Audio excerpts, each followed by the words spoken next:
Pada hari yang ke-8, Musa memanggil Harun serta anak-anaknya dan para tua-tua Israel. Lalu berkatalah ia kepada Harun, "Ambillah bagimu sendiri seekor lembu muda untuk korban penghapus dosa, dan seekor domba jantan untuk korban bakaran, kedua-duanya yang tidak bercela.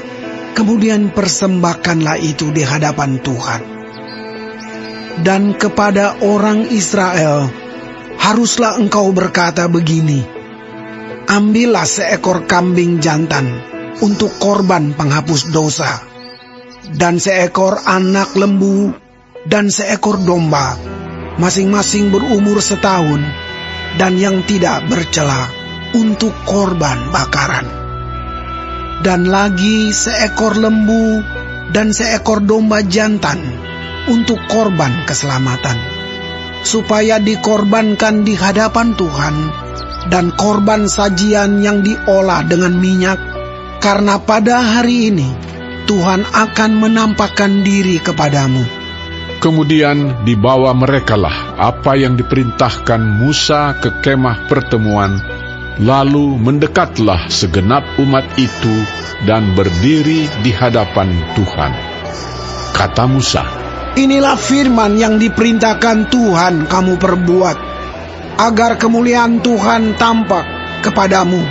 Kata Musa kepada Harun, "Datanglah mendekat kepada mezbah, olahlah korban penghapus dosa dan korban bakaranmu, dan adakanlah pendamaian bagimu sendiri dan bagi bangsa itu. Sesudah itu, olahlah persembahan bangsa itu, dan adakanlah pendamaian bagi mereka, seperti yang diperintahkan Tuhan." Maka mendekatlah Harun kepada mezbah, dan disembelihnyalah anak lembu yang akan menjadi korban penghapus dosa baginya sendiri. Anak-anak Harun menyampaikan darah lembu itu kepadanya, dan Harun mencelupkan jarinya ke dalam darah itu dan membubuhnya pada tanduk-tanduk mezbah. Darah selebihnya dituangkannya pada bagian bawah mezbah. Lemak, buah pinggang, dan umbai hati dari korban penghapus dosa itu dibakarnya di atas mezbah, seperti yang diperintahkan Tuhan kepada Musa. Tetapi daging dan kulitnya dibakarnya habis di luar perkemahan. Kemudian ia menyembelih korban bakaran, lalu anak-anak Harun menyerahkan darah korban itu kepadanya. Maka Harun menyiramkannya pada mezbah sekelilingnya. Juga diserahkan merekalah kepadanya korban bakaran itu menurut bagian-bagian tertentu beserta dengan kepalanya, lalu dibakarnya di atas mezbah. Isi perut dan betisnya dibasuhnya dan dibakarnya dengan korban bakaran di atas mezbah. Sesudah itu dibawanya persembahan bangsa ke mezbah. Diambilnyalah kambing jantan yang akan menjadi korban penghapus dosa yang bagi bangsa itu, lalu disembelihnya dan dipersembahkannya sebagai korban penghapus dosa seperti yang pertama.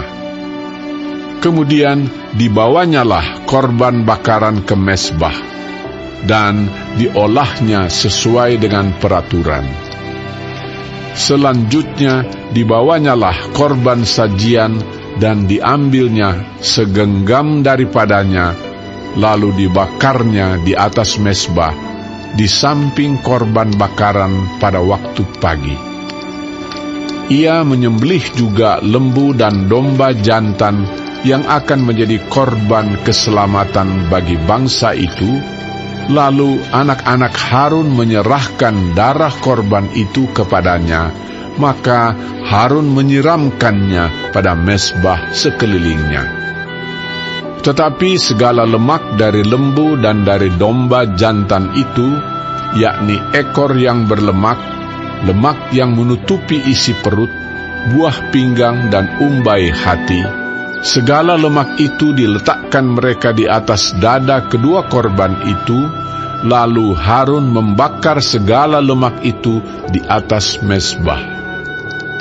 Dada dan paha kanan itu dipersembahkan Harun sebagai persembahan unjukan di hadapan Tuhan, seperti yang diperintahkan Musa.